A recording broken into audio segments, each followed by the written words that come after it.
Ito nga pala yung motor na iniram ko no, na hindi na isuli niya, na sinuli isang araw, bago isang araw ni Bosyokoy. Yan, yung Honda Click. Kulay pula.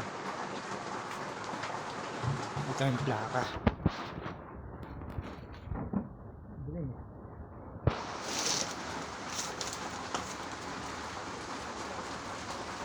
Ito yung may luma ng Japan. Motor. Ginamit niya para hanapin yung isang araw yung motor na yan. Yung Honda Click. Jake's motor. Loko talaga si Comment na siya alias Bosyokoy. Ito na po. Bye-bye, detective.